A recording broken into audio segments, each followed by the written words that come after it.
Okey, Assalamualaikum, salam sejahtera. Ada lagi satu perkara yang telah ditanya kepada saya, iaitu berkenaan pelaburan. Jadi dia berkata Perdana Menteri banyak bercerita, ada pelaburan ini, ada pelaburan itu, tetapi mengapa ringgit kita teruk? Okey. So, jawapannya mudah. Pelaburan kepada sesebuah negara ni boleh dicerita dengan pelbagai cara, diolah dengan macam-macam kata-kata yang boleh membawa persepsi pelbagai. Contohnya Perdana Menteri telah ke China dan dia beritahu ada MOU 170 juta ke bilion ke 190 bilion dan sebagainya. Anda perlu faham itu adalah memorandum persefahaman. Itu langkah pertama sebelum mana-mana pelaburan benar-benar masuk ke negara kita, iaitu satu persefahaman dicapai antara dua negara yang ingin berniaga. Kalau anda belum ada persefahaman, masakan orang akan labur duit dalam negara anda. So itu tahap persefahaman bahawa akan dimulakan satu inisiatif dan anggaran nilai diberi. Itu anggaran. Dan Perdana Menteri tidak spesifik apakah pelaburan yang dia maksudkan. Dia tidak perincikan satu persatu apakah yang dimaksudkannya dengan 170 atau 190 bilion tersebut. So itu mungkin sesuatu yang sudah pun dipersetujui oleh kerajaan-kerajaan terdahulu, dan oleh kerana Perdana Menteri berubah, jadi dia pergi ke sana dan memperbaharui komitmen Malaysia. Apa yang lebih penting ialah kita tak mahu tahu komitmen, kita mahu tahu berapa banyak pelaburan yang telah diluluskan. Maknanya selepas dua negara capai persefahaman, kemudian mereka buat kaji selidik, mereka adakan mesyuarat, perbincangan sehingga menjurus kepada pelaburan atau pengaliran dana pelaburan masuk ke negara ini, dan itulah yang dikatakan pelaburan konkret. So setakat ini Perdana Menteri banyak menceritakan kepada kita tentang komitmen pelaburan, tetapi bukannya pelaburan konkret yang diluluskan. Kalau anda nak tahu pelaburan konkret yang diluluskan, pada 2022 saya boleh beritahu angka dia. Ianya sudah pun diumumkan 264 bilion pelaburan yang konkret yang diluluskan. 2022 ini merangkumi pentadbiran Muhyiddin dan Ismail Sabri. Pada 2023 setakat ni apakah pelaburan diluluskan yang telah diberitahu kepada kita? Setakat yang saya tahu tak ada. Okey.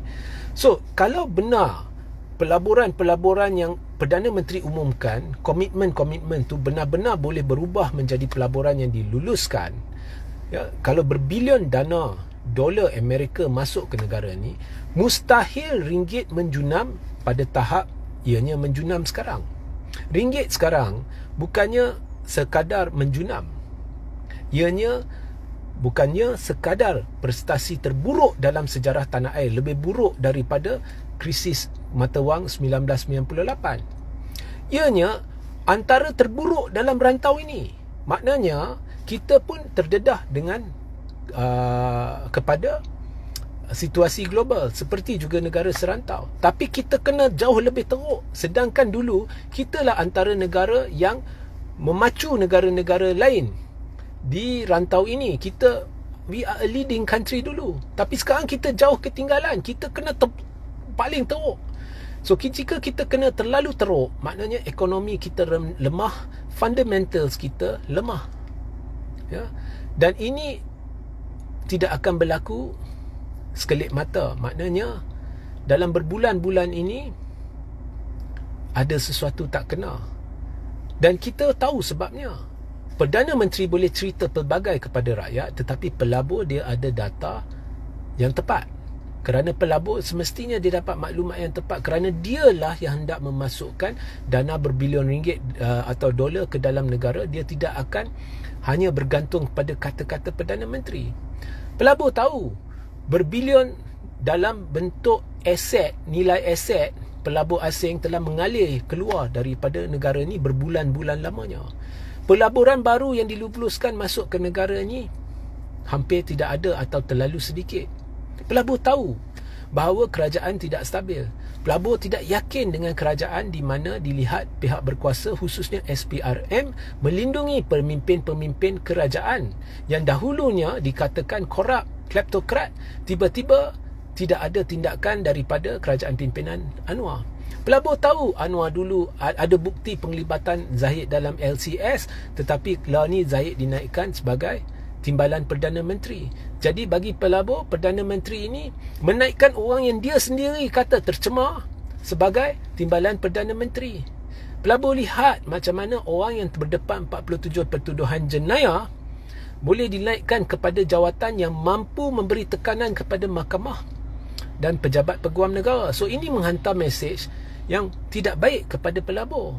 Sebab kalau begitu, ada syak kerajaan mengamalkan tekanan terhadap institusi-institusi penting yang jika esok berlaku mana-mana apa-apa konflik, jika pelabur tu masuk duit kemudian berlaku konflik, pelabur tidak boleh harapkan institusi-institusi itu.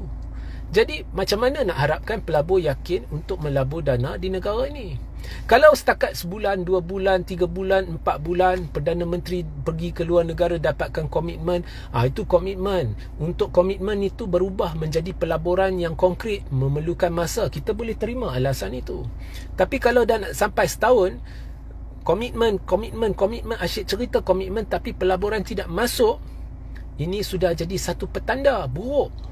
Ini kegagalan kerajaan membawa masuk dana pelaburan konkret ke dalam negara ni. Maknanya pelabur tengah tunggu, berhati-hati. Apa yang mereka tengah tunggu? Mereka tidak yakin. Jangan kata fenomena global. Fenomena global ni semua negara kena. Thailand pun kena, Filipin pun kena, Indonesia pun kena. Tapi kita paling teruk. Maknanya pelabur terlalu berhati-hati dengan Malaysia. Ya.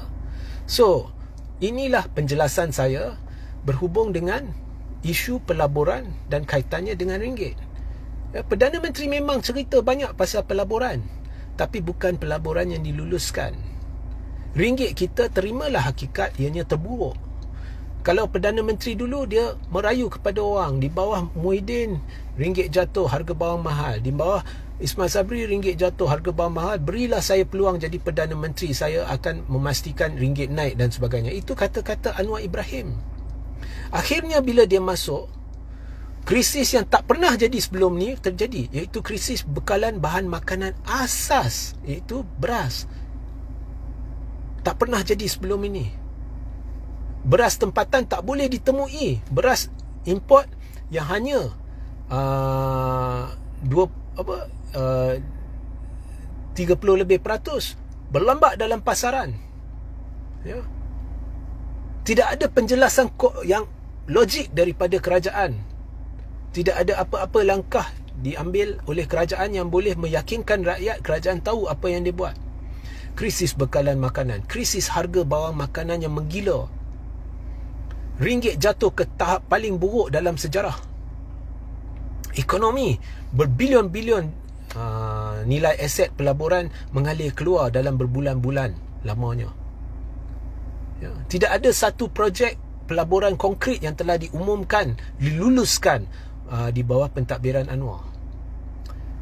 Teruk kerajaan sekarang ni. So, kita perlu akur bahawa Anwar telah gagal, kerajaan ini telah gagal, dan kerajaan ini perlu diubah. Ya. So, saya harap jawapan anda, soalan anda sudah terjawab. Sehingga kita berjumpa di lain masa. Assalamualaikum, salam sejahtera, salam GBN, salam Malaysia, salam kuasa ketiga.